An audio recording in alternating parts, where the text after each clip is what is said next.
Awesome. All right. Thank you guys so much. It's quite a thing to see that. It really makes it real that we're doing this thing. And tonight's event is about this panel, but yeah, it's very special for me. But let's talk about everybody else. First, I want to, before we get to the panel, I just want to bring up our partners now. The reason I have partners is simply because I couldn't fit everybody I wanted on this panel. I wanted to make sure we could, represent as many game organizations in New York City as possible. And so I have a couple of our partners here to speak to you today. The first is Naomi Clark, who's the director of the chair of the Game Center. Thank you. Okay. I want to make sure I got this. Hey everybody, welcome to the NYU Game Center. We're upstairs on the 6th floor, and I hope a lot of you maybe also came earlier this evening to our weekly playtest event just down the hall on the 2nd floor here.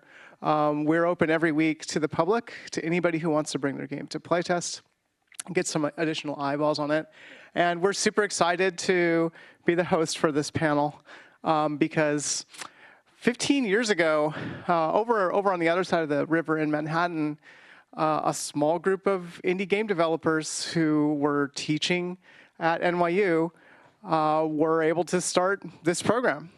So we're kind of like born and bred here in New York in the indie game scene, and we've been able to last this long and also grow enough to be able to offer a lot of events to the public, not just weekly playtests, but also, you should come by later this fall for our annual exhibition, No Quarter, which gave birth to some of the games that you saw here, like Killer Queen and Nidhogg debuted here at No Quarter. And then you can come by at the end of May to see all of the games that our students are working on. We've got a couple hundred new games every year. So awesome. I think that's all I got to say. And I'm going to turn it over to Brian. And now, Brian Carr, director at Game Devs of Color. Thank you. I didn't know Nidhogg was part of No Quarter. That's so cool. So I'm a director at the Game Devs of Color Expo. We met here at NYU Game Center a long time ago, and decided to put on a conference that focused on indie game developers of color, mainly to amplify their creative voices and their talents. We have programming that we use to help get games funded. We have a scholarship program to send people to life-changing events like GDC, DevCom, Games for Change. And we have this big expo that we do each year that takes up so much of my time and 16 other people some of them are in the audience right now. And some of you came out to our event about a month ago almost at NYC. There was some footage of that here to the playtesting event. Yeah, if you want to speak or come to the event next year, let me know. We'd be happy to have you and happy to show you how to apply. And thank you so much, Tim. This is all this. It was very cool seeing all of that, and it's been very great working with you throughout the year as well. So thank you. Yeah, same. Brian, I'm really glad you were able to see that as well. So. Okay, well, guys, it's time. Oh, well, actually, no, sorry, it's not time yet. So we have two more. Unfortunately, it does not seem Mark was able to get here quite yet, but Mark, come down, come down.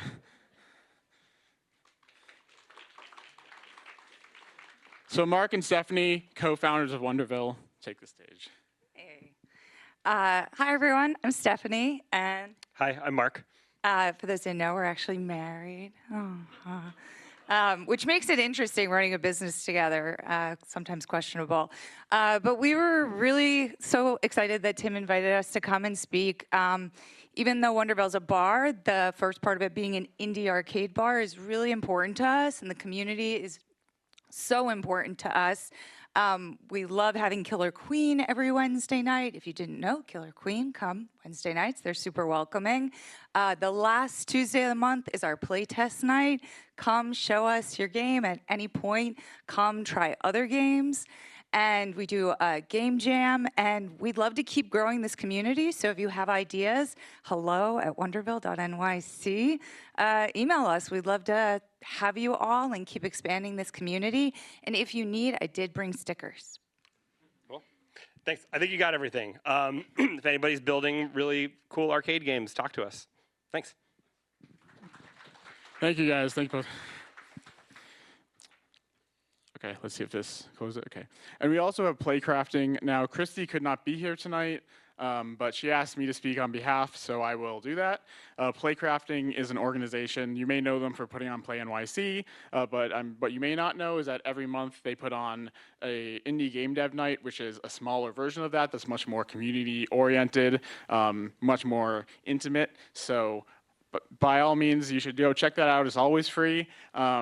And it's currently looking for a new home, though, so I would just look at the Playcrafting social media, check out their newsletter, and they'll let you know when they have a new space. Unfortunately, Brookland had to close, which is very sad, truly. I also just want to take a second to just say, like, thank you to Christy. I mentioned earlier on that Kevin and Nicole, my team members, have been critical, but this also wouldn't be happening without Christy because she was the first person to really believe in this product, for the project from the community, and just like, and took me under her wing and took this project under her wing and like introduced me to most of the people I'm talking to, or that you've heard talk to, or that I will be talking to in a second. So yeah, with all that said, okay, enough talking.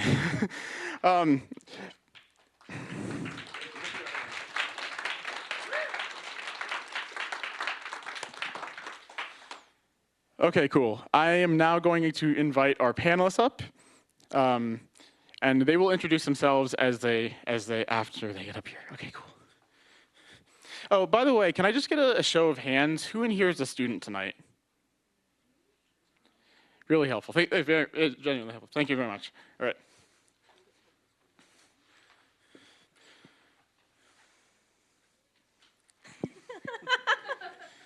All right. Hey guys, how's it going? How you feeling? Good. All right, so I'll start with E and go down to Jess. Just like a quick introduction of who you are, why we're here, and the organization you're here for. Yeah.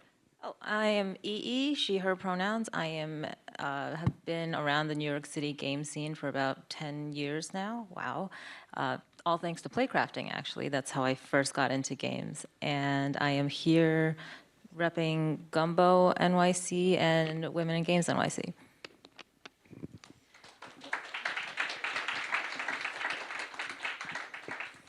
Hi everyone, my name is Kira. Any pronouns are fine. I'm here on behalf of EGD Collective, which is a nonprofit that focuses on students and diversity, equity, inclusion in the games industry as well as higher education.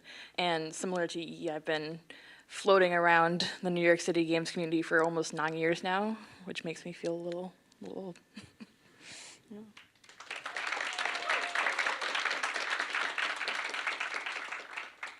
Hi, I'm Mattia. Pronouns are he, him. I've also been around the industry in New York City for about 8 or 9 years or so now with IGDA, the New York City chapter for the International Game Developers Association. So we just focus on events and resources for game devs, where I first also came under Jess on the board in 2018.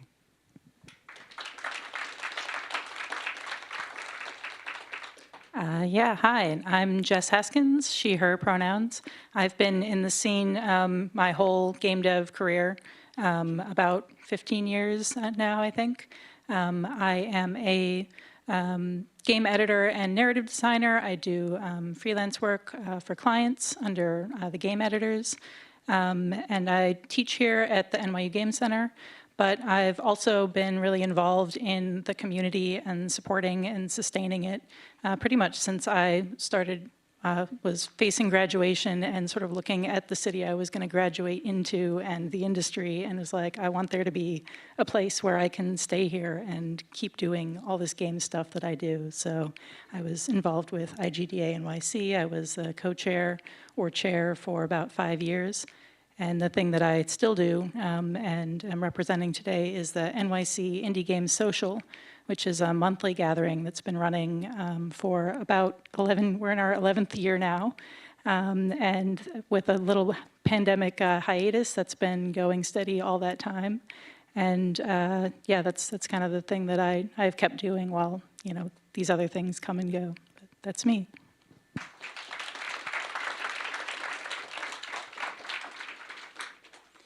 Awesome. So whenever I talk to somebody new in the community, I always have one question that I ask. And I probably asked most, if not all, of these panelists this question before. But when I say the New York game dev community, what's the first thing that pops into your head? And I'll start with Jess, actually. Yeah, so I think it's diversity. It's like hard to pin down. That is the thing about New York, that we're kind of I think a really special nexus of game development and indie development that you don't find elsewhere, even though we're not like top of mind when people are like, oh, what cities have game development? What has a scene? So for me, it's the sort of like cultural mix of New York indies and kind of pushing the envelope of game development and game design. It's things like the Game Center, students, artists, indie practitioners, people connected to other arts, the indie arcade scene, hobbyists, a kind of like strange mix that you don't get anywhere else that I think is really special. I think for me it's consistency, even with all of the changes that we kind of see around the city, and a lot of the difficulties as well, even within organizations and stuff like that with, changeovers. You still see a lot of the same faces who have still persevered and still stayed with the community. We still see a lot of people working on new projects and things constantly coming out, but still receiving support from the same community. We still see folks like everybody up here who are really dedicated to staying in the city despite a lot of what we see with changes around going on. Yeah, I think to build off of that, like the first thing that always comes to mind literally is the places that we all gather and how long some of these institutions have been around, like Gumbo and Wonderville. Whenever somebody asks me about the New York City Games community or just says the words the New York City Games community, these places that we all gather are the first things. For me, it would be struggle and tenacity. It is really freaking hard to make games in New York City. Like, I don't know anyone who's making games right now who doesn't have like a side hustle or six, because we just got to pay New York City rent and pay for food and stuff. So it's amazing that anything ever gets made here, but it happens, and there's some really good things out there. And I think that speaks to the grit of New Yorkers and sheer stubbornness. Yeah, definitely. And actually, like affordability, I mean, that's a big topic in New York City, but I think it also is very true, especially for game developers. As you just said, like, I don't know many developers even who have had pretty good success in New York City or work in New York City, but like have had success outside of the city even, who aren't also working another job. And so, but at the same time, like from the student's perspective, like I know a lot of students can't afford to stay here once they leave. And I've seen student groups or studios built from NYU Game Center or CUNY that have like come together, but then have to and really start to make something amazing, but have to dissipate because they just can't stay physically together. And while we're in a world where the ability to work remotely is changing, there's a lot to be said about working in the same space. So all of that to say, like, I want to know what our panelists would like to see from the local and state government, from organizations, or from academic institutions to better help support the game developers in such an expensive city. Anybody want to take it first, or Mattia? Let's go for it. I think affordability is just a thing that we keep harping on. I think there are a lot of other avenues that are above my head in terms of talking, of like really going into detail of, but it's just something that affects so many people and just basically everybody in the city. And I think we share a lot of those same struggles and those same sort of directions where we want to go in terms of keeping our projects sustainable, our communities sustainable, the spaces that we cover sustainable. And I think there's a lot to be taken from the way that people have consistently kept those alive up to this point. And I think keep continuing to engage with a lot of the leaders around the community about how they've stayed consistent and upright up to this point, and sort of seeing how we can bridge that and continue that outwards, I think is something that I'd continue to want to see. I think we need help from more established brand name organizations like NYU or the city, state governments, bringing in people who are not in games to sort of legitimize this industry. We all know that it's a multi-billion-dollar industry, but the general public doesn't. And we come to these events and I see a lot of familiar faces, maybe too many familiar faces, because it's all just devs supporting devs all day long. But we need customers. We need people to buy our shit. And we could really use a lot of support just bringing those people in. I can speak a little bit. I think that, you know, we always talk about how we all need money and the affordability of New York City. And there's a lot that I think can be done, that can be given that's not just straight money. A lot of us as community organizers are always hunting for space to host events. And that is expensive because space in New York City is expensive. And so I think that what New York City government can do, as well as bigger institutions, is to allow community groups, groups of developers, students to be able to use those spaces free of charge. Because I see that exists a lot in California, in LA, and in the Bay Area, where there are a lot of either, you know, corporate big tech giants or colleges or all these spaces that create these places where people can come and gather for free. Whether it's just like co-working space or places that you can rent out for different groups and things like that, and that is kind of sorely missing from this side of the U.S. Yeah, so I've been in some of the rooms where the discussions happen with government representatives, people from the mayor's office or Economic Development Corporation, looking at ways to support the community and kind of getting that input of like, well, what do you need? And I feel like I'm usually the person in the room representing the like micro indie perspective. Like, I'm the one there as an individual, like not represented by a organization, even a nonprofit or a corporation that is doing things, sort of doing things like as like individual developer. Like my partner is a basement indie. He has a literal office in the basement and is a solo developer making point-and-click adventure games that we work together on. And sells commercially, and you know that is his business. He does that full time, and we are like so far below the radar of even the expanded support that has been offered. You know, tax credits are one thing that there's been a lot of sort of movement on and some expansion of, but they're at their core about creating jobs, which is important. I think we do need more of that for sure.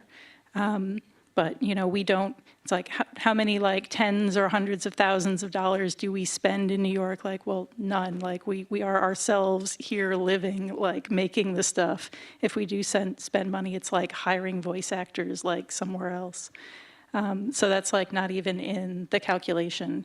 I think, like, finding ways to support just people making games that are not necessarily, like, corporations with like big head counts can be really valuable. And I do believe this is like one of the rare cases where I would say I do believe in some kind of trickle-down effect, that I think having big like anchor AAA studios, if they're engaged with the community, does support that, you know, down to the lower levels. It can really have a big effect. And New York has kind of always been missing that, or not been missing, it has tenuously and sporadically had that AAA support. You know, we recently lost Avalanche, New York, which was our sort of like anchor, like big AAA studio, just because like they thought New York was cool and wanted to move here. And then that sadly closed down. You know, before that we had Chaos, which was shut down, you know, shortly before THQ like went and filed for bankruptcy. So we've had like one studio, maybe two studios at a time. And I think that something like 3 anchor studios is kind of been cited as like, yeah, if we had like 3 studios that were here and could like swap people around and support, you know, with space, with mentorship, with events, with resources, with sponsorships, that would actually do a lot, like at all levels of the development ecosystem. Yeah, and I think the first time I ever saw Just Talk was at the Avalanche headquarters when it was still around. Maybe it was the wrong place, but I think so. Yeah. So again, like I think, and one thing about Avalanche as well is I know from everything I've heard that they were, you know, really getting involved in the community as well. So like as you were saying, like that's super important. This is actually a good, you know, just to continue on the same line of thought, like one of the major initiatives of the local government, you know, is to bring AAA studios to New York City. I know there are a lot of split opinions on this. I was curious just to hear from other panelists as well what they thought of, like, is this a benefit, a deficit to indie devs, or something else altogether? Yeah, I'll go back to what I just said, which is like anything that helps legitimize the industry, and as Jess said, anchors the industry to this locale. I think overall it is a benefit. It's also something that will keep graduating students in the New York City market so that they don't just leave NYU and go west or go to Canada. We want to keep them here and keep the talent here. And fortunately, AAA studios have the infrastructure and training available to support new entry-level developers in a way that AA or smaller indie studios might not. So overall, a good thing. Yeah, like I very much agree with Jess. I think it is one of the few instances trickle down actually kind of works. Like not only does it create, you know, jobs for everybody, but we spoke a little bit about before how most people in indie have a day job.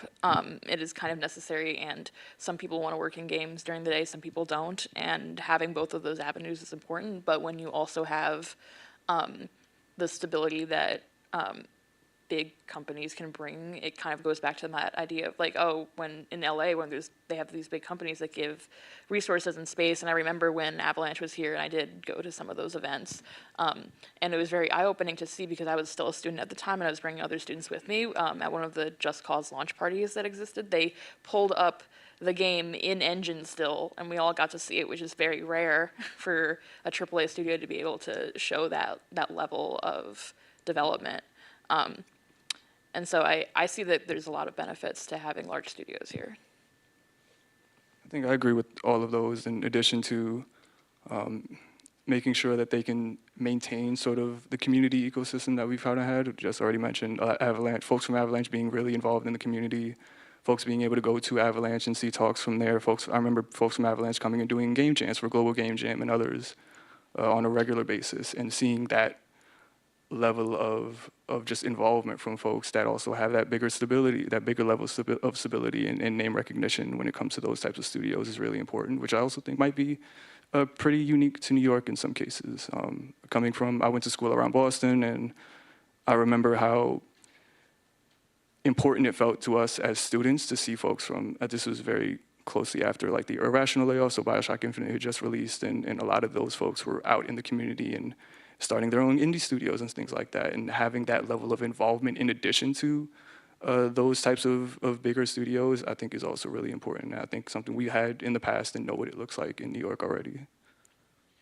Yeah, and Kira, I know EGD Collective, basically one of the major elements of being part of that is being part of this replication of a AAA studio. So I'd love to hear some more about that, and kind of like what outcomes have you found? Do you find like students are taking to that, and if it's, how are they feeling about it? Yeah. Yeah, I think the main point of our career programs has always been to help with career exploration, but also to build soft skills.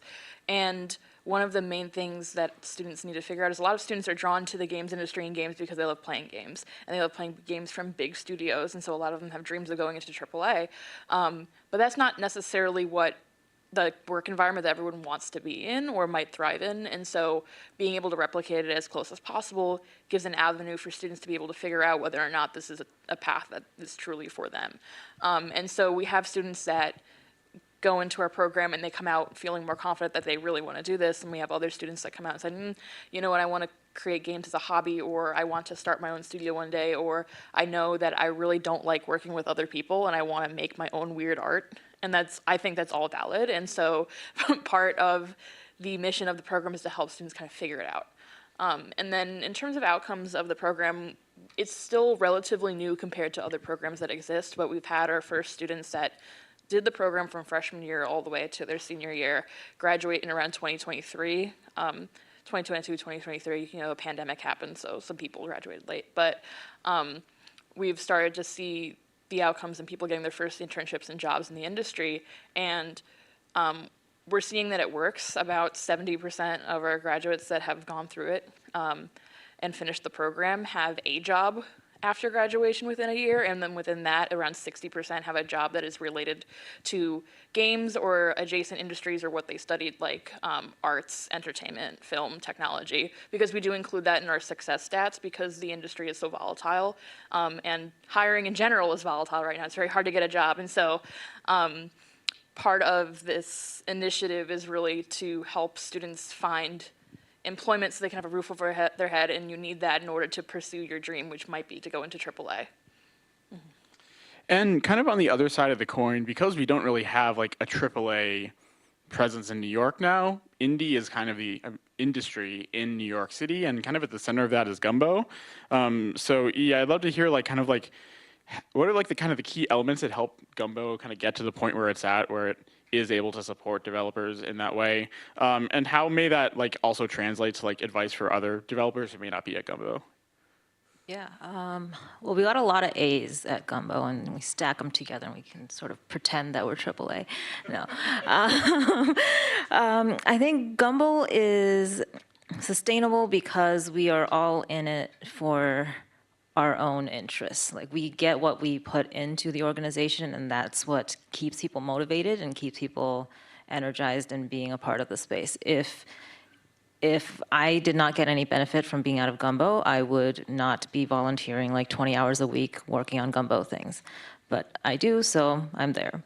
And this idea of benevolent self-interest kind of carries across the entire philosophy of the organization. So people pay very reasonable monthly dues to be part of the space because it allows them to be accountable to their peers.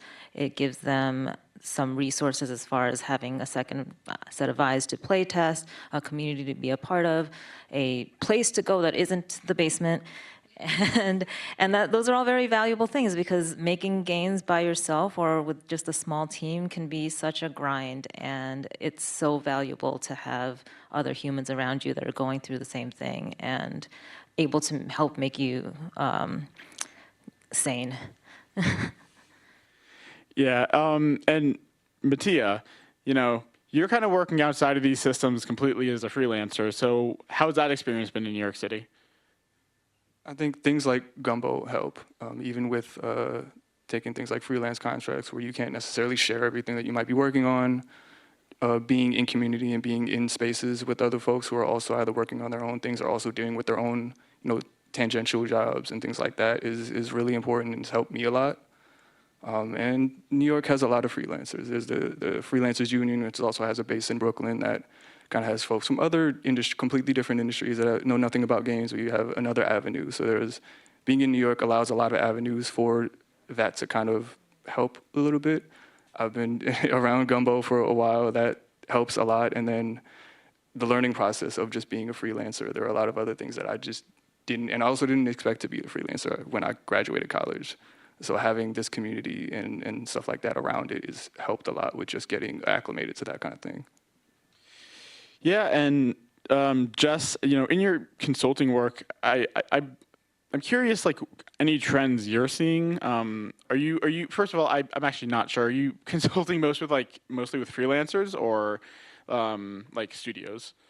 Actually, a lot of the clients that I work with are kind of in a similar position to like me and my partner. I work with a lot of like solo or small team, like spouse, like husband and wife teams, or, two people who like started a project together.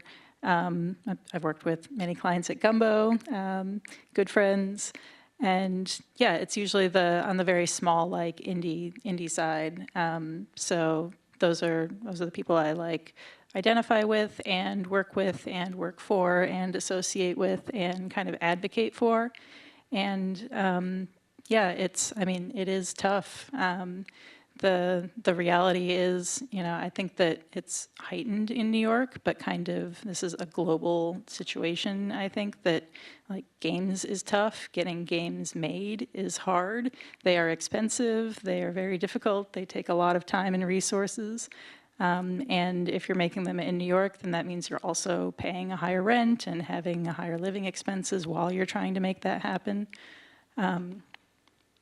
So yeah, I think that the reality is that the projects or the teams, the developers that are successful often do have that side hustle, or they have a partner or means of financial support, someone who has the well-paying day job or the boring job while the other one gets to focus on the creative side. And this is kind of the thing that you sort of like notice and have to recognize. And it would be great if it were just a little bit easier for more people to be able to access that if they don't have that kind of support.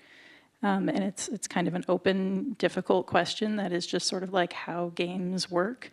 Most people that are have a project that they want to work on or are thinking of going the indie route, I advise them find that day job that pays really well and doesn't drain your creativity and left over the right parts of your brain that you need to work on this thing on the side, like nights and weekends, because so often that is sort of how these things happen. And, we don't have arts funding in this country to any meaningful extent. That is just a fact that makes all of this so much harder.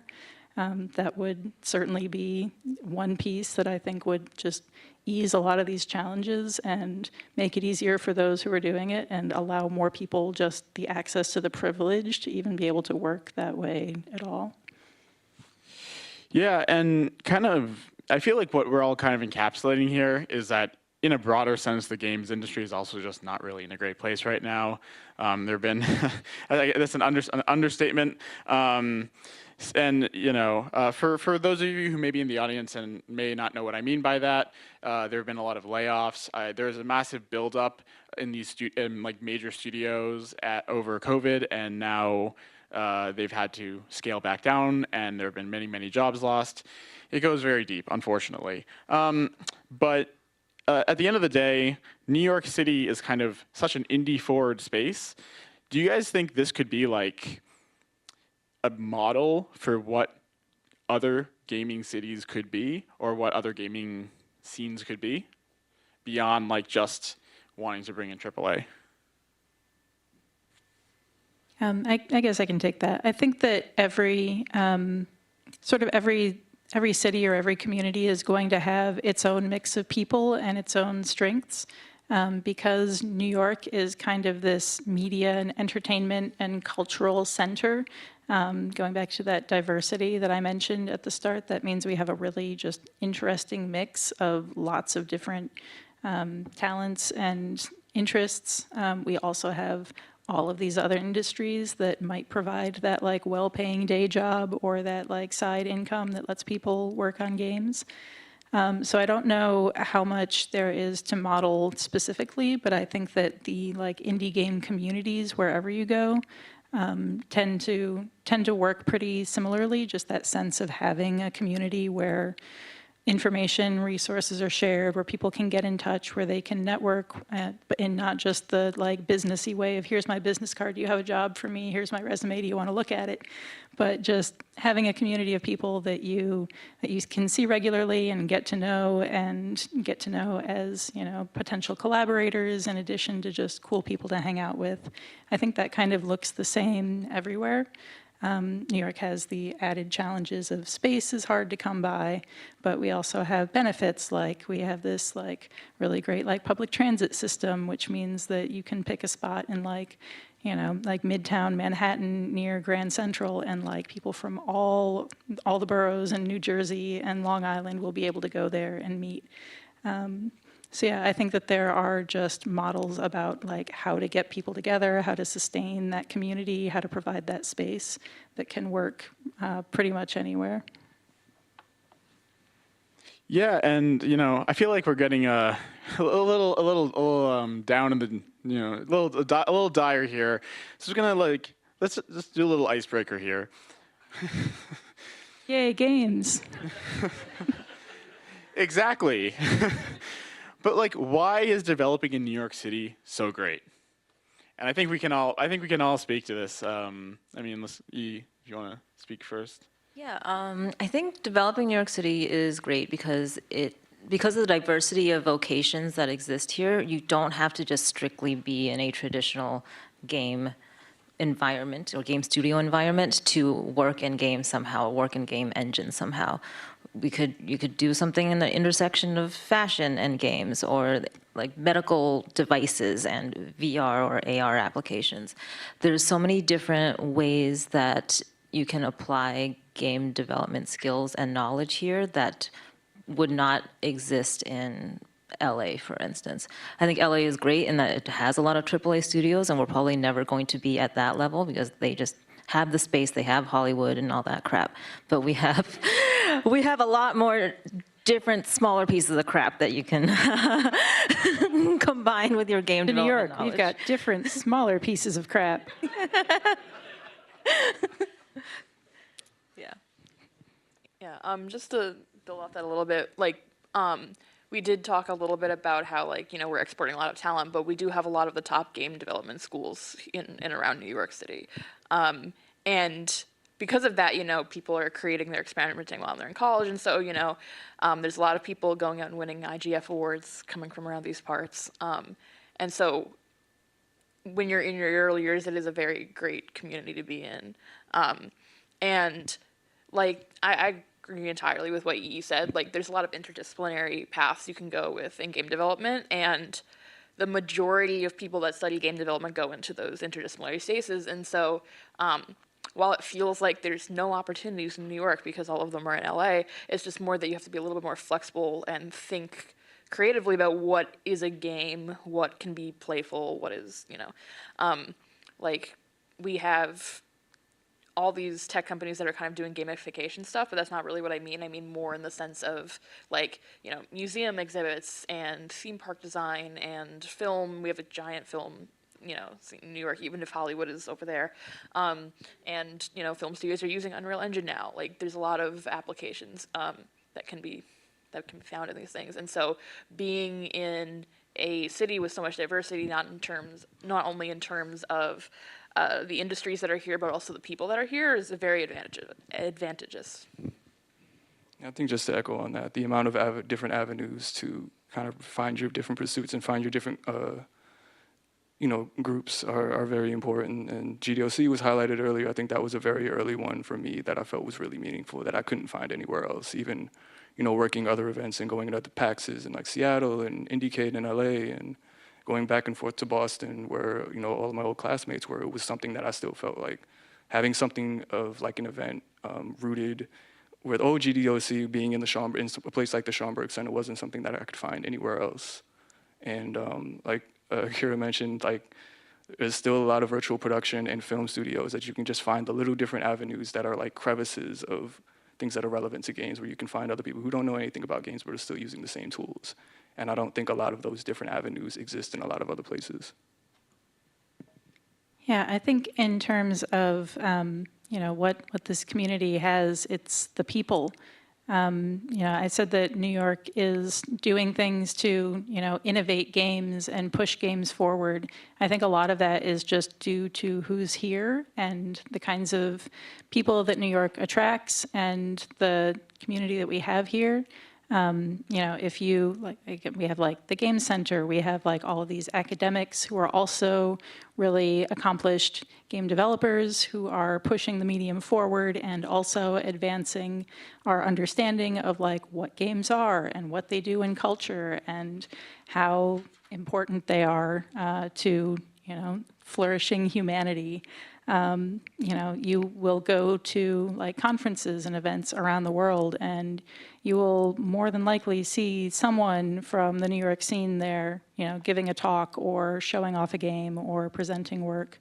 I think we really are, what we lack in like AAA production, I think we have in that indie and experimental and academic spirit that really, when I was going to GDC, like as a student every year, I would wind up going there, and like all these people I would meet would be like, "Oh, you're from New York, and I remember you, and I hardly ever see you, and here you are," and like end up hanging out with people from New York, like on the other side of the continent, just because we're there, like we're in the conversation, we're making really interesting work. And I think maybe if you do have just a big AAA town where everyone, you don't have a lot of indies where people have that full-time job, they go into their studio, they do their work, they clock out, they go home, they like crash on the couch because they're tired.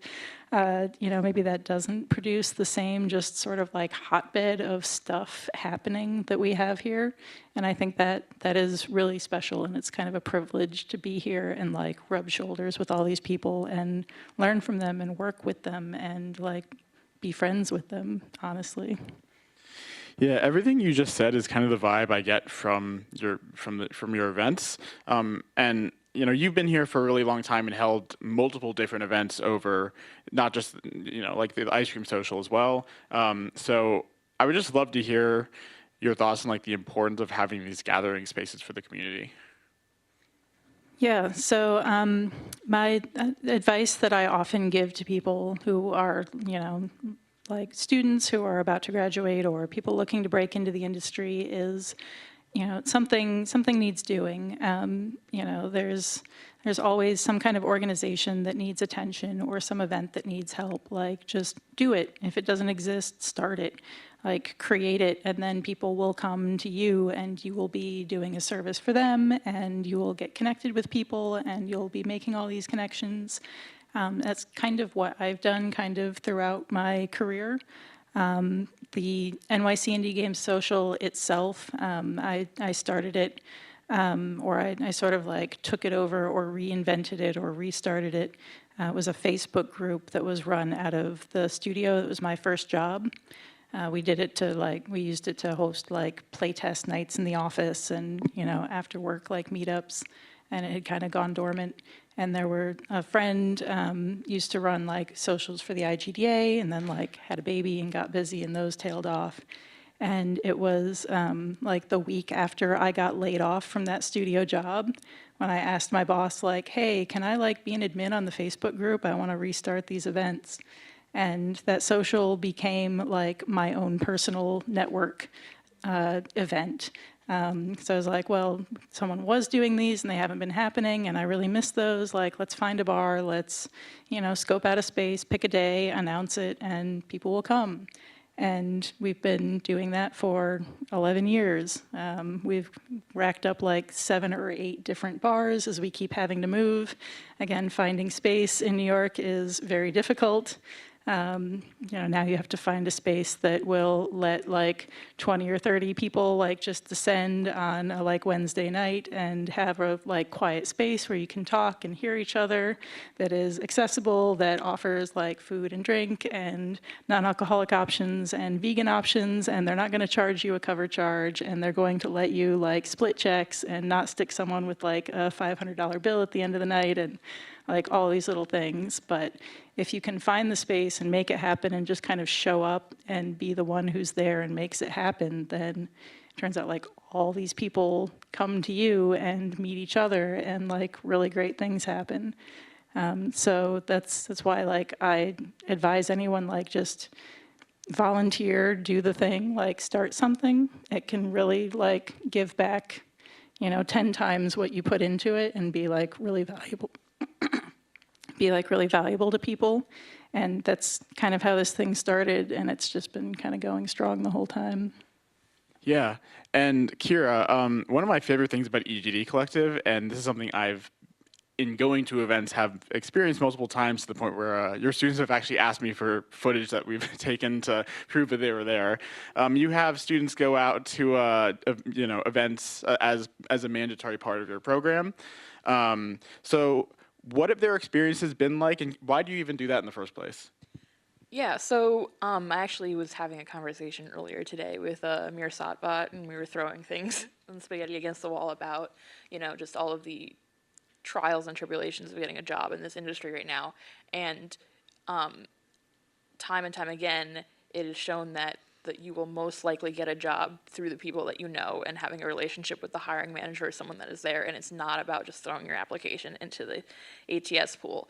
And so while networking is very important in many industries, it is required in the games industry in order to get a job. And so that's not exactly something that comes natural to a lot of students, especially when you're younger and coming out of K through 12, going out, talking to people on your own, and especially when you turn 18, the switch is flipped, and suddenly you're not a child, you're an adult, and everyone is expecting you to act like one, and you haven't had to for the past 17 years. And so we kind of go in packs on purpose, and we do that, so because it's scary to go alone, but then also, another part of the reason of going to these events is so students can see and hear what it's actually like to work in this industry and in the disciplines that they're trying to pursue, so they can figure out if that is something that they want. And because this is a specialist industry, a lot of students aren't even aware of the options and just how much you have to specialize in this industry if you want to go into AAA. And there are paths to be more of a generalist, but that you have to be aware of those paths in order to make that an educated decision about it. Definitely. And Mattia, I don't think I've been to an event that you haven't been at, and I've been to a fair few, and that's a great thing. So, but having been to so many events, how, as E had said earlier, she sees many of the same faces at many of the same events. Or to see him 20 times. Yeah, exactly. So what are you feeling about events as they are right now in the city? How could they be done better? Even, yeah. I think it's just, also, I should say, what could we be doing to bring in more people as well? yeah. More people is not my strong suit. I'm typically not. I think the thing that I just keep seeing from everything is just like what Jess mentioned, is there's consistency everywhere, even within the changes. She mentioned the grind it takes to finding spaces, and there's a lot of work over there, but seeing all the events and all the different faces and all the same faces, and sometimes they're more of the more familiar faces than others, and other people who join and volunteers join to help out and drop off and things like that. And I don't know anything other than just keep going for a lot of that stuff. Gumbo has continued to go.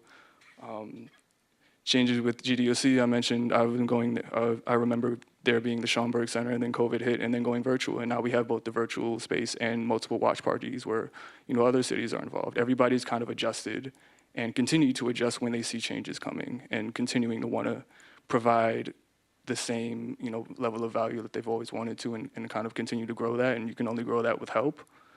So I guess it's more of a call for everybody else to continue to help and continue to find places where you feel valued and feel welcome in community spaces, and say, okay, now how can I contribute to these in order to keep these spaces, going? I think that's what I've kind of also wanted to do with going to every event and saying, well, at least we can get eyes on these and other volunteer opportunities and see where they are. Yeah, so you say consistency and seeing the same people, but you also hear about the New York scene that it's very splintered, or some people say siloed, that there's not, you've been talking about the New York game dev community, but there are really lots of New York game dev communities. And I think they form a kind of web. There are a lot of members. There are some people who will, kind of have their finger in every pot and go to all of them, and you'll see them everywhere. And there are some who only belong to this collective, or who only turn out to these demo nights, or who only go to these, playtest events, and are sometimes completely unaware of all of these other communities and things that are out there. Especially during the time when Mattia was working with me in the IGDA NYC chapter, we kind of saw our role as just like spotlighting and like lifting up all of these events and helping just get the word out. You know, when you ask what this community really needs, I think that is a really core need that has actually been filled by a very small like core of very dedicated but very intense like volunteer labor that's actually providing a really crucial resource for the community. As chair, I started and sort of set the template for, and for a long time published the monthly newsletter that the IGDA NYC chapter puts out. And after I stepped down, Mattia took that over and has been doing it very diligently again every month as a, you know, like sort of immense labor of love regularly for a number of years now. And that is like the place that you can go and like see all the listings and lists of job lists, see, you know, events that are happening, see, you know, games that are launched, like celebrating those, just kind of like collating all of this information. And I would love to see something like that. Actually, I know that some things like that are being developed and supported finally, which is a very good thing to see, but we need that, like just where do you go to find out about all the stuff?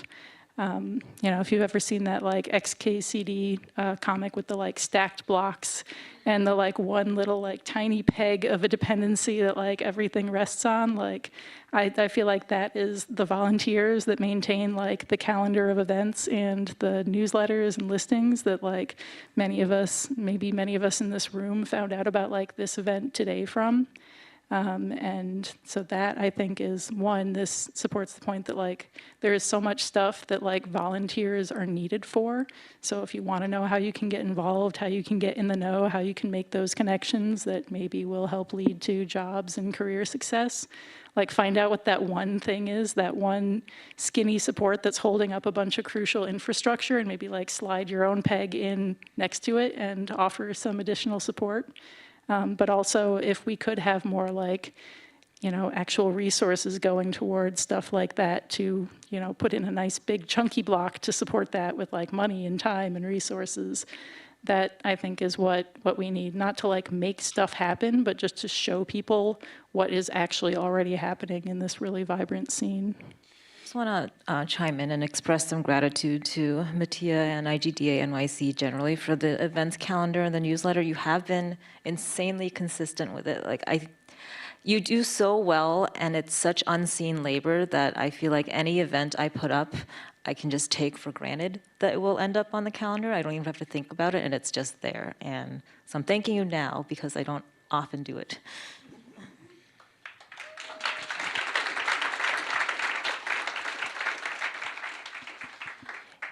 I'm just going to quickly call out one thing. I know Amit, who's in the audience today, hi, hello, is working on playgames.nyc. Is that it? Makegames.nyc. So they're working on a website where everybody can go to and congregate to, you know, have this. So there are efforts being made towards this. So I feel like as far as Gumbo goes with events, I feel like they're always innovating in very interesting ways, and in ways that are, let me put it this way, like Archway Arcade, unfortunately wasn't able to make That was her baby. But like every like time I've seen an image from that or a video, it just seems like it feels so New York in a way that like most events don't, and it really, you know, and also beyond that, I feel like at Play NYC, Gumbo really understood kind of that, like, hey, we're at like an anime convention, we need to do like the stamp rally and all these things. So I'd just like to hear more about how Gumbo thinks about making these events that are kind of, you know, pushing the boundaries a little bit of what's being done in New York City. I think Gumbo as a collective doesn't do that much strategizing together about like what our events should look like. Archway Arcade was successful because Hamna here made it successful. She had a vision, she saw the archway, she talked to the people and made it happen. And same with Play NYC, we got the opportunity to have a booth. It was partially or maybe fully sponsored by MOM, and they were like, hey, have a free booth, fill it. And some of our members were like, okay, we want a gotcha machine. And some of the other people were like, let's do a trading card game, why not? And it was all individuals pooling their collective creativity and time and resources to make it happen.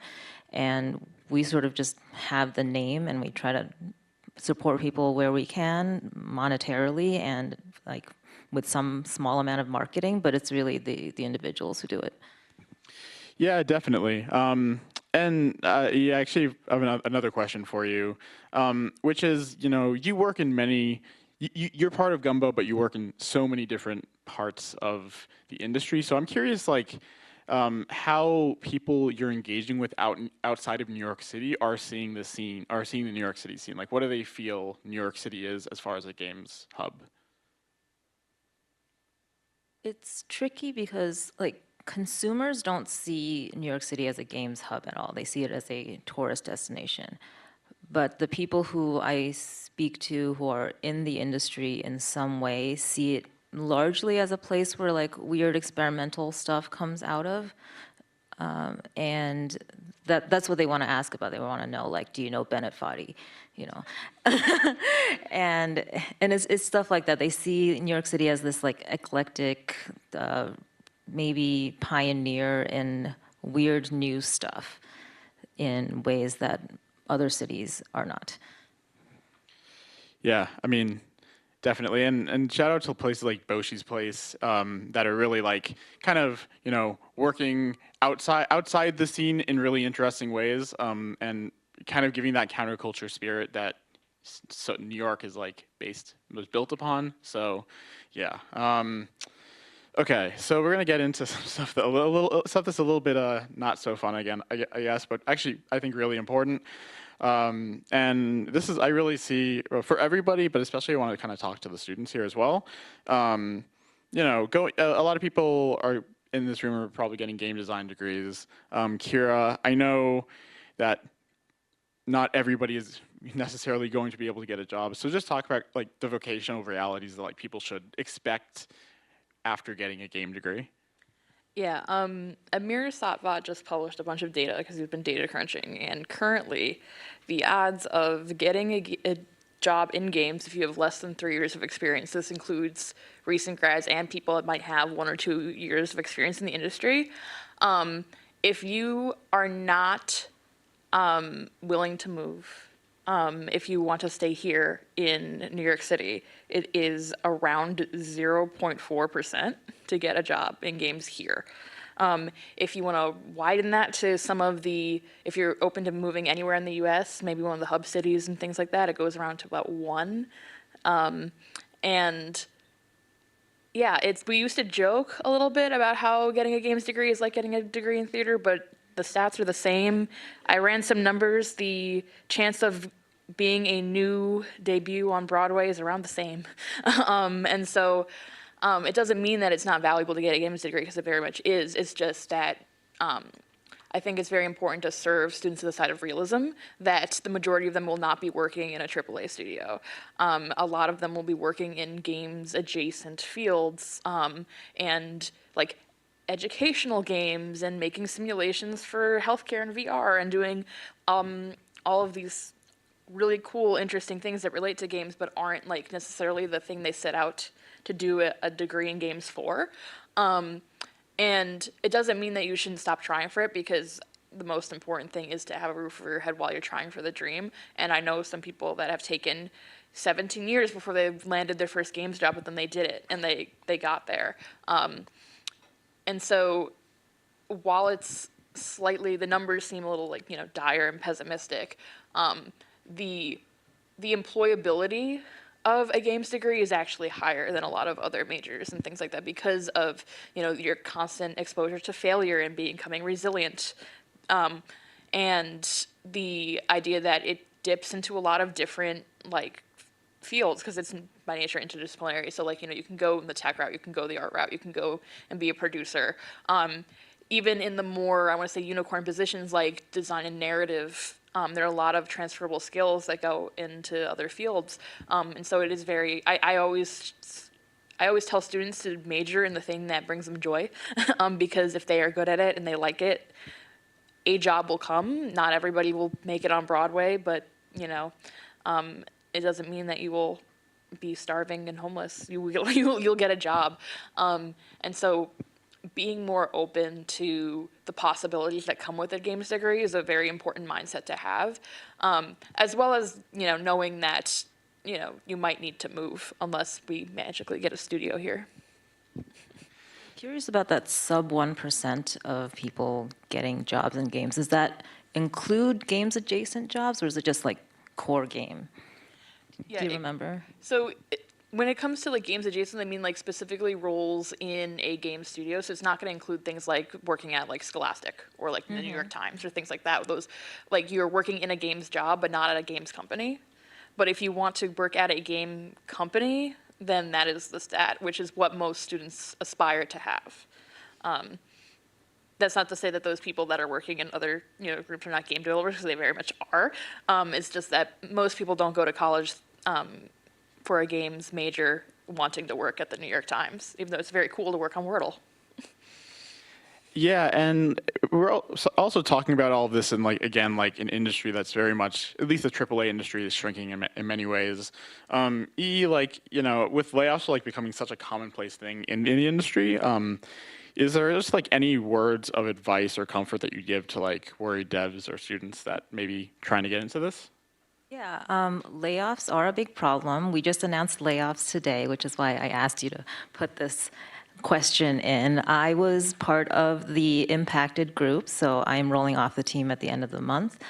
And it sucks. That is the reality of the industry. It is in a period of extreme contraction, and there's just not enough jobs out there for the vast number of talented, creative people who went into school to specifically pursue this passion.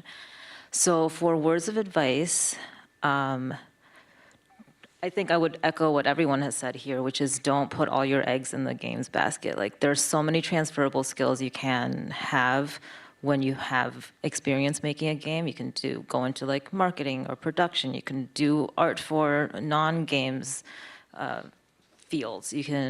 Programming is still, every company needs some kind of programmer to do something. You can't even be a plumber without some programmer supporting you in terms of bookings or infrastructure, right? So be creative and be open and flexible to doing something that isn't exactly your favorite thing. And try to ride through this really crap period. I have one word of advice to add to that. That word is unionize.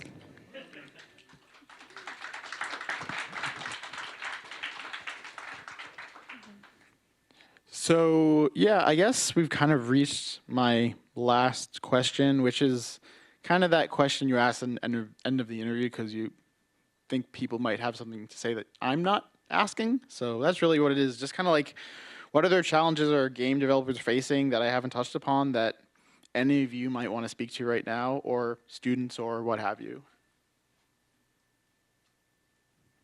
And if none is Q&A time, so. I don't know if this is new, but it's kind of building off of what Mattia and Jess were saying earlier when it comes to bringing more people into the scene here. Is just a lot of our organizations exist because we grind it. I bankroll EGD. We have been at the brink of collapsing multiple times, and it only survives because of all the people that volunteered to put. We've ended up, I did some math, over the past 3 or 4 years, we've ended up mobilizing so much volunteer hours that it is valued at over $1 million, which is really important to know how much invisible labor goes into keeping these organizations alive. And so part of, when we're saying what can you do to help, game developers is come volunteer with anybody up here. They desperately need your help, rest in peace to some of the organizations that we've lost, like Baby Castles and Brookland closed down a few days ago. And there's probably so many more that have not existed in the past like 10 years. And then additionally, this idea that like, I forgot where I was going with this, but you know, that's one of the things. Like, you know, a lot of this is persistence, and you know, I think the biggest lesson for all of us, including for students and for people that want to make it in this industry, is this idea that, you know, we have to adapt, we have to overcome, we have to put in a lot of work to continue to be here, and you know, all of us see it, and it doesn't go unnoticed when you help us. I think I also just need to echo in how important that is, because that's part of, I think also what echoing what E mentioned and just staying here is, I don't think I would be able to even have gotten the opportunities that I've gotten for working in games if it hadn't just been by being involved, especially for things like the newsletter, which also shout out to Anthony, who's been sharing the load a lot with the newsletter in the recent months. He's also one of our IGDA board members. It's fuel. I think all of it works as fuel for us personally.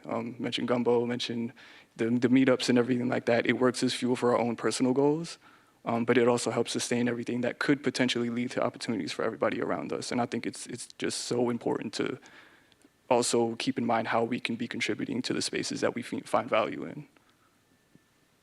Yeah, I'd like to recommend to people a book from a few years ago by Brendan Keogh called The Video Game Industry Does Not Exist. This book is actually published as open access. You can go and read it for free. And it's not about New York. It talks about developer communities from kind of communities of practice from all over the world, from Australia, also different parts of the US. But reading it, it felt like it really described a lot of what's happening in New York. It kind of complicates that, you know, maybe old-fashioned vision that we have of, I'm going to go to school and study video games and graduate with my diploma and then go and apply at a studio and get the full-time studio job, which, as we've heard, the chances of that were always smaller than the number of graduates and are diminishing.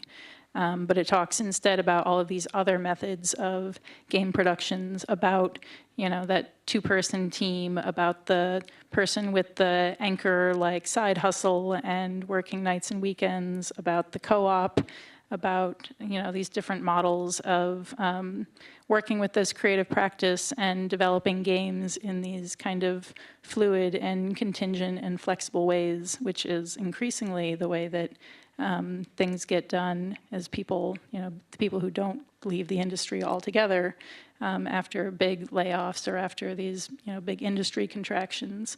And thinking about models like co-ops, you know, developers actually owning their own studio. And I think it offers some more ways forward and some more ways to think about integrating games as a practice beyond that just, I'm going to go in, collect my paycheck, launch a game at the end, which was always sort of a minority of all this complicated stuff that's happening. And I think New York is really a model for that, just because we have had to adopt those methods because we don't have those big anchor studios so much. And I think a lot of it is just really relying on communities and forming those connections with each other and supporting each other. You know, there's sometimes it feels like that, you know, that idea that like communities of like, you know, artistic communities or like mutual support, it's like just the same group of people passing the same like $5 bill around and around between them. I think one thing we have pointed to is the need for more support from more well-resourced organizations. You know, again, calling out Avalanche is a kind of like great model of this. If you are the big studio or if you are a big organization with a lot of resources, really think about investing that in the, you know, scrappy volunteers and, you know, nonprofits and organizations that are doing the culture building work and the sustaining work, and see how you can show up in those spaces and really lend support. But if you're not in that position, then, you know, show up, volunteer, do the thing, make yourself helpful to the people that are doing the thing. And, you know, we've survived this long with challenging conditions, and we'll keep doing it. Can I ask a question that I wish would have been asked? How are you guys, or how are your communities talking about AI and entering the market in the current AI landscape? Can I just add, thank you for asking that. I should have asked that. I mean, I can talk a little bit just because I'm on the education side and pedagogically, and like AI papers are now coming through. You know, I think that there's two sides to this. There's the idea of like, okay, you know, everyone's afraid AI is going to take all of our jobs. And while it's probably partially true, it's also probably partially not, in the sense that the most effective use of AI is to augment human creativity, not to replace human creativity.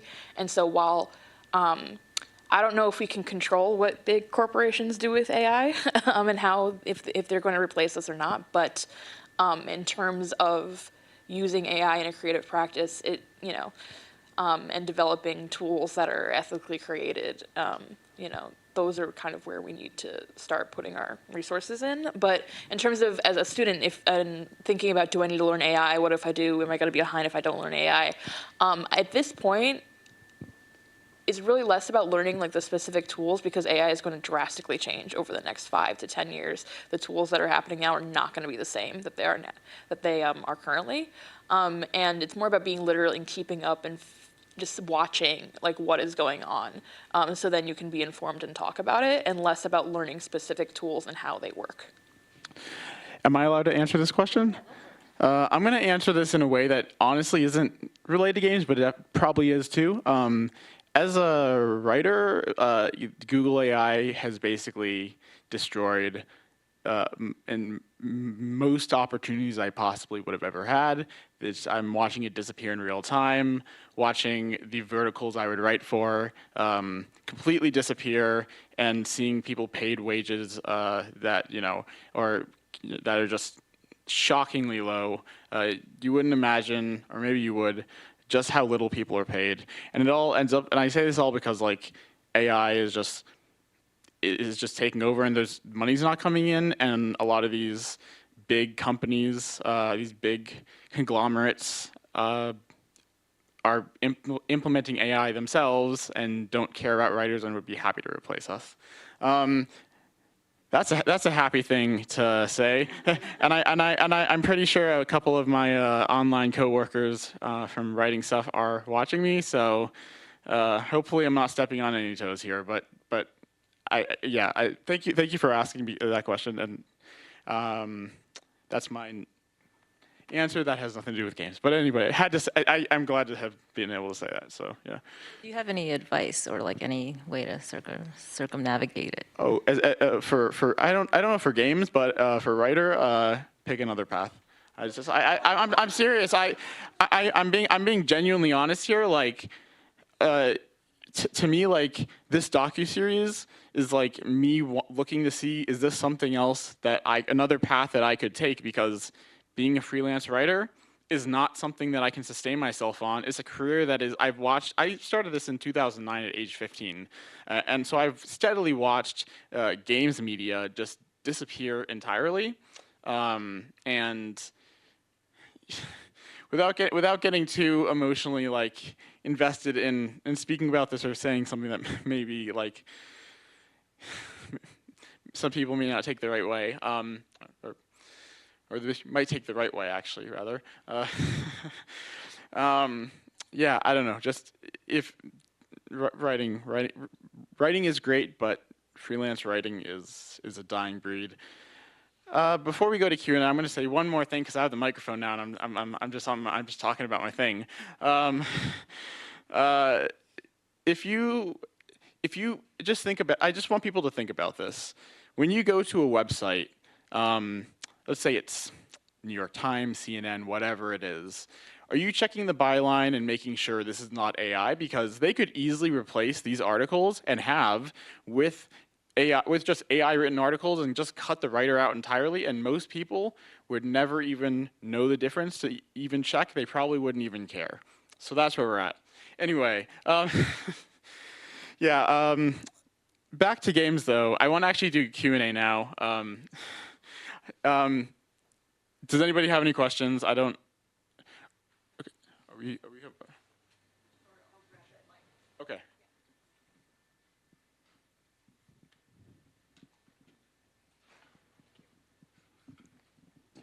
What would you say the best way to find students or new graduates that are looking for internships or want to be hired is right now? And then also with the groups and collectives that you are all in, is there daily co-working? Is it weekly? Is it monthly? Like how often would people be able to get to see each other? Is the question how to find students or how to to hire them or to find others like you? To hire them. Hire them. So come talk to me. I have a lot of them. But basically, a lot of student-led organizations exist at a lot of colleges. So if you were trying to diversify where you're pulling from, especially at schools that don't have game development programs yet, that's where to look. Most schools will have a point person that handles internships and things like that you can reach out to if you're looking for students from a specific program that might specialize in the specific thing that you're looking for. But in general, that students don't, as we mentioned, don't always come out to these things. We do have a lot of students here because we're on a campus, but also because I forced a good number of mine to show up. And they're looking for internships. They're around you. They're waving behind you. But yeah, so yeah, hire them. Great. There was a question about co-working. Yeah, Gumbo is a physical IRL co-working space. We are in Dumbo, and we can never leave Dumbo because we are named after the location. And You could move to Louisiana. That's your other option. technically, we're in Vinegar Hill, which is crazy, but yeah, we're not actually in Dumbo. Anyway, Dumbo is a physical space. We have around 50 some full-time members that have desks in the space, and most people are there at least like once a week. Some people are there every day. Some people are there like once a week. But there's always someone there, and we're usually at around like 20 to 50% capacity. And we try to be the most affordable co-working you can find in New York City. Another question?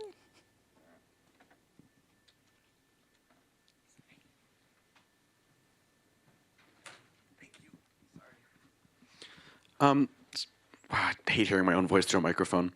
A lot of what came up a lot was sort of like the compromises you have to make as a professional working in the games industry. Like what I'm hearing is you either commit to a day job that is unrelated to games or you specialize outside of your interests. I was just wondering if we could talk about that more. Like, what do you lose as an artist by making that compromise from the get-go? And what do you gain for not depending on the success of your dream in order to work on it? I feel like as someone in academia, where I can still change my path right now, I feel like that's such a huge choice I have to make. It's like, what do I want a degree in? So I would love to hear you guys talk about that, if you'd be willing. Tough. Yeah, I mean, it can be a compromise. I mean, what you lose is like hours in the day to not spend, 100% of your like waking, productive working hours on your game or your passion project. Some little bit of it has to go somewhere else. That's why I recommend like not doing a like games or other creative job that's going to deplete the same parts of your like capacity that you want for the personal project.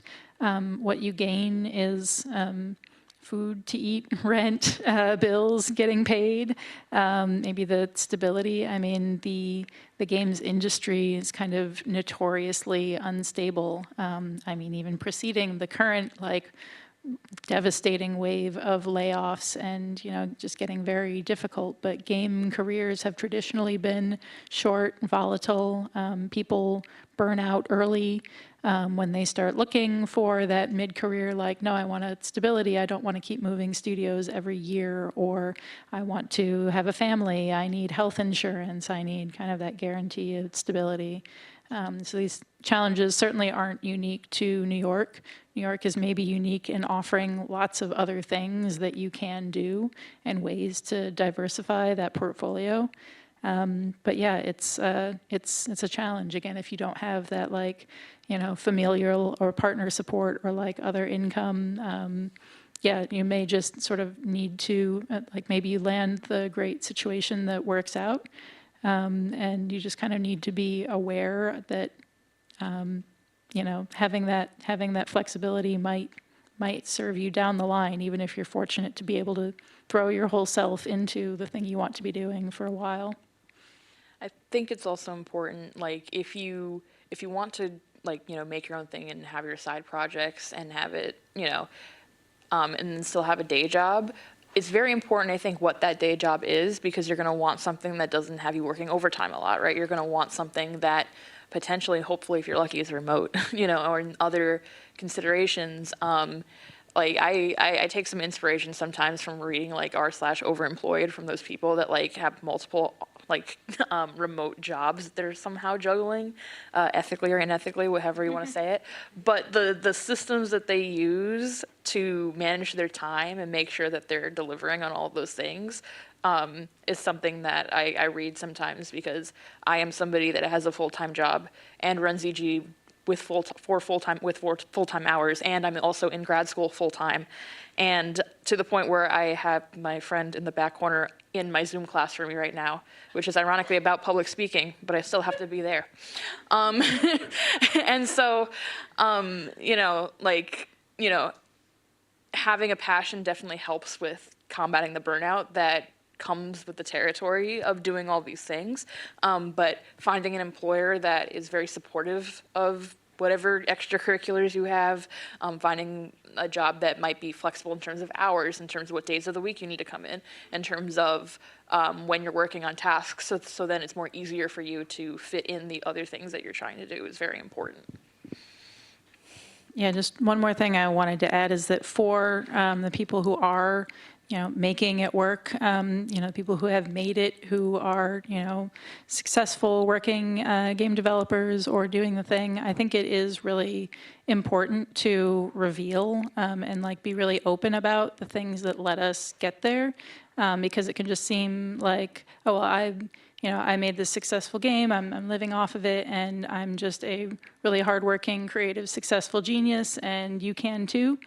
But without revealing oh, well, also I had an inheritance and I got to spend 4 months not taking any or 4 years not taking any income, just working on this game. It's oh, well, that changes things. Or, my partner is a hedge fund manager and, we have 6 houses and I like to rotate between them and enjoy the view while I work on my perfect indie project. This is important information to know, and I think it's, helpful to share. For me, I had that base job that was perfectly suited to paying the rent, but letting me go to grad school, learn game design, work a full-time studio job Monday to Friday, while on weekends working the weekend or the midnight shift at a law firm that I worked at as a legal proofreader and word processor for 17 years until the pandemic. That was the thing that I did, and I just got to sit in a little booth and work on the game that I was making for class while going through this project, or play the game that our studio was making. But it's finding that thing that fits around what you're doing, but also being open about that, I think will just help everyone sort of understand what we're all working with. And if you feel well, they made it, how come I can't? I work hard, I have great ideas, I'm talented. It's yeah, probably you are. There's also other factors, and maybe you're not seeing the uneven playing field here. All right, we have another question over there.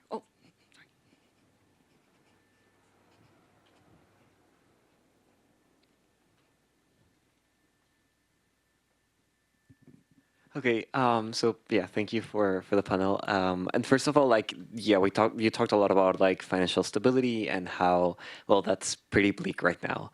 But there's other ways of being a successful developer, I think. Like ultimately, I feel like we're here to both play and create experiences that we want people to enjoy.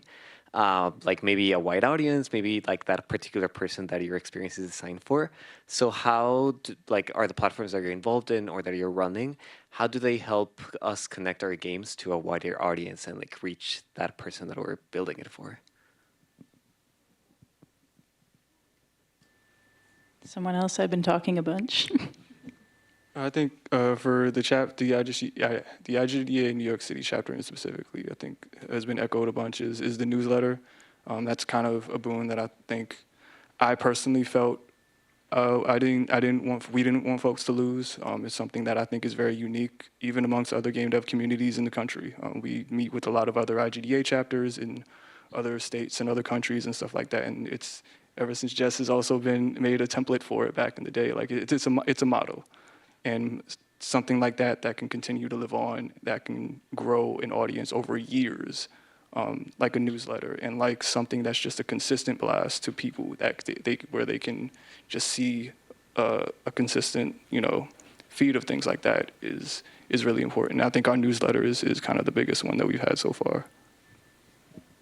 Yeah, I think it's important also to consider like the audiences that you are meeting and working with at these things. A lot of times in these community events, it's not necessarily like the audience or players that you're reaching. It is, like your peers as fellow developers. When considering like events to attend to, it can also be useful to think about like, well, who is going to be there? Is this going to be like press?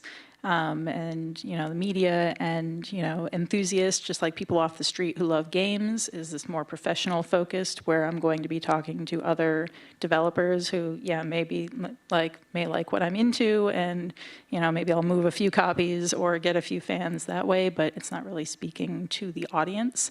I think there's a tendency, especially among smaller indie groups, where we're also just enthusiasts and, showing up, loving the thing that we do, to kind of blur those lines and think like, oh yeah, I'm going to this and like loads of people will be there and that's getting my word out. But it can be helpful to know like, oh, well, I'm just getting my word out to like other developers who are also trying to get their word out about their thing, and, maybe looking, for those like community events that will bring in people off the street, or like asking those questions like to event organizers, like who is your audience? Who do you expect to be there? Are there publishers that are going to be there? Are there like big AAA studios? Are there people who are going to be hiring? Are there fans? Are there kids? Are there families?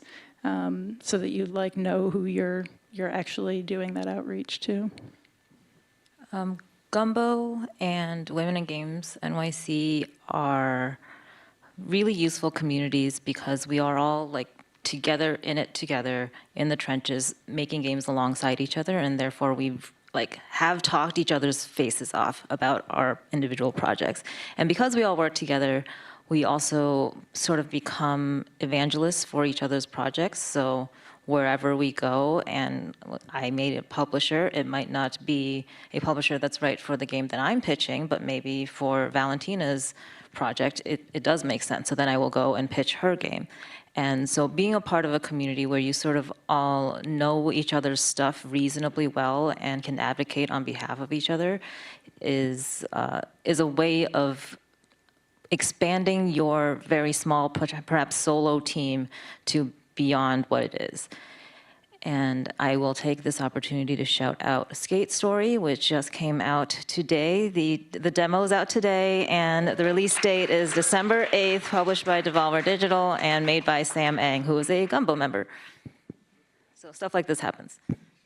Yeah, also I think it depends on what you mean by wider audience, because if the goal is just to reach as many people as possible, that's one thing. But then if you are trying to find your people, like the people that are going to be interested in your game, right, they might go to specific places, and it probably is worth more of your time and energy to focus on just those places that those people show up.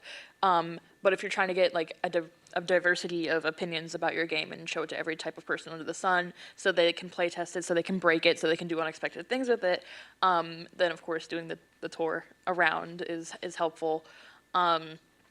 And at least for our community, we've had developers that are not students come in and have our students play test their games, whether just because they wanted just general eyes on it because they wanted students specifically to look at it, or because they wanted to like expose their dev process to students.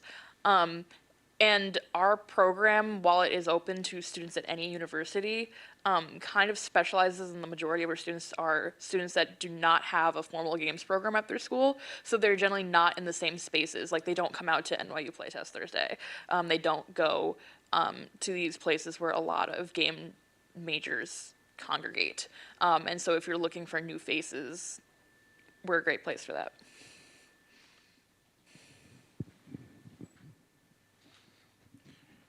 Okay, sorry, Nicole, are we good? Are we done? Okay, I guess we're done, guys. Well, okay. So first of all, before do we have another question? Okay, hold on. I think we have time for one more. Okay. Related to the getting the word out question, a lot of ways I notice a lot of indie games or games in general get noticed is through YouTube videos and just video content in general. I was wondering if there was anybody in your groups that's just kind of dedicated to making video content about what the people that are in your groups are working on, and that I think helps get the word out and lets people actually see the stuff in a way that everybody looks at games and finds new games nowadays. Currently, I'm the social media person for Gumbo and Women in Games NYC, and I make videos when I have time to, and I gas up my friends when I have time. But I'm not paid for it, so it's hard to carve out the time. We have always had a very struggling marketing department over here. And so we do have social media. We always record a lot of the talks and panels that we host, so then we can disseminate that on YouTube and make it, accessible to everybody that couldn't be there in the room, and just to have it permeate through time. But recently we have pivoted to doing more campaign-style videos through Instagram and things like that, just showing what the community is like and things like that. We definitely do not specialize in it in any means, so I cannot give advice, but we have started to do that. Yeah, if you're looking for ways to, again, step up and get involved in the organizations doing these things, groups always need social media help.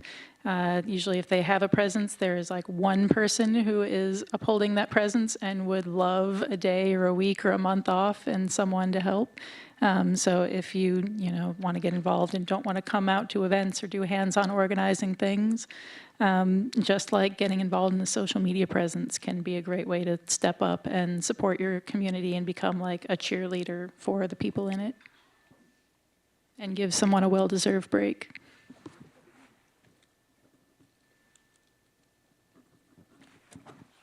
Yep. All right. So I have a question really quick, maybe two parts. I'll stick it to one. All right. It's probably too long, but what are the main drivers of the contraction in game dev in NYC from your opinions? Yikes.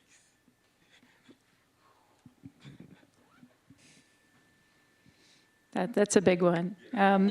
State of the world, things. It's not just games too. I mean, there are tech layoffs. Tech has had massive layoffs. Jobs in general is a hugely challenging landscape. So, like I said, games have always been precarious and are getting increasingly so. But so is kind of everything else.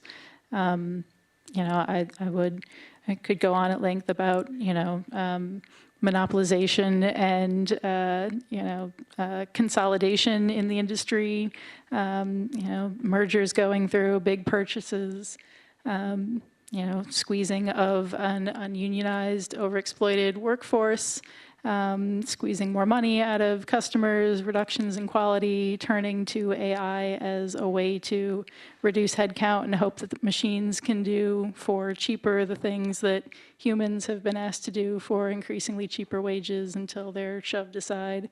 So it's a lot. It's not just about games, and it's not localized to New York by any means. I hope things will get better, and we're looking at models of like mutual support and like resilience to help us weather these kind of very large forces that are kind of coming at us from all sides in some sense.